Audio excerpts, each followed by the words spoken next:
Le temple de Kirtland, un lieu sacré, éloigné de nos îles, a tissé des liens profonds avec le peuple de la Polynésie française.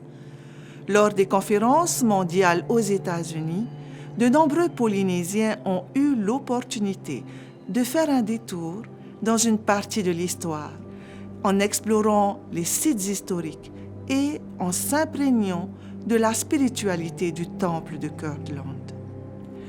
Le périple de notre peuple de l'Église, incluant le temple de Kirtland, est devenu cher à nos cœurs grâce aux récits de nos parents et de nos enseignants de l'école du dimanche, qui nous ont transmis ces histoires avec amour pour Dieu et pour la mission de l'Église.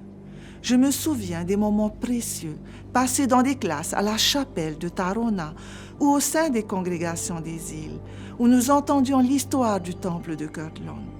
Nos métouas et des historiens de l'Église nous ont révélé comment les enfants de l'époque contribuaient au revêtement du temple en récoltant des fragments de vaisselle. Chaque pierre de ce temple, maison de prière, d'apprentissage et d'ordre, portait le dévouement, illustrant les sacrifices et exprimant l'espoir du peuple de l'Église selon leur compréhension de la volonté de Dieu.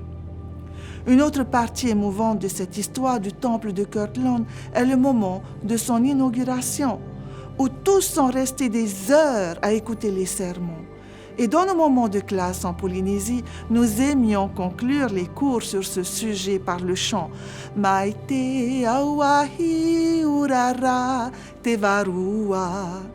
Cela nous reliait à notre histoire, nous touchait profondément et nous levions le torse avec confiance en pensant à la foi de nos ancêtres qui ont façonné qui nous sommes aujourd'hui.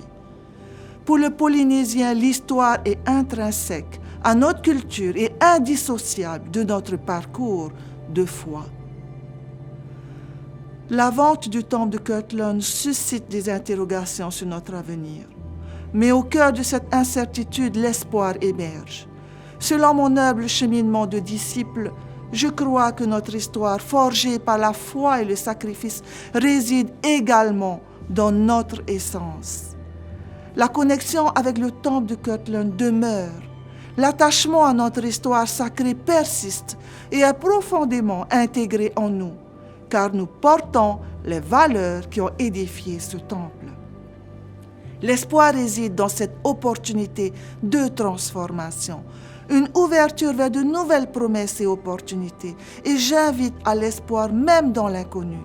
Cet inconnu, bien qu'intimidant, pourrait être le terrain où se déploient les merveilles futures.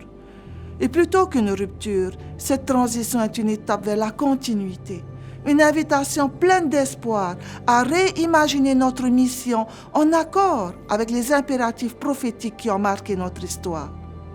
L'espoir émerge de la perspective de générer des ressources adéquates, créant ainsi l'espace nécessaire pour assembler nos approches missionnaires et financières et déployer les ailes d'amour vers un avenir empreint de promesses, un avenir qui nous appelle vers les étendues dans le besoin qui attendent la paix du Christ que nous sommes. Avec une gratitude immense envers notre passé, un amour sans bornes pour l'appel de Dieu dans notre monde aujourd'hui, nous n'oublierons jamais d'où nous venons, qui nous sommes, et nous accueillons avec espoir ce que l'avenir pourrait nous réserver. Nous continuerons à lever le torse et chanter comme un feu qui flambe dans nos cœurs, portant le souvenir de l'histoire sacrée.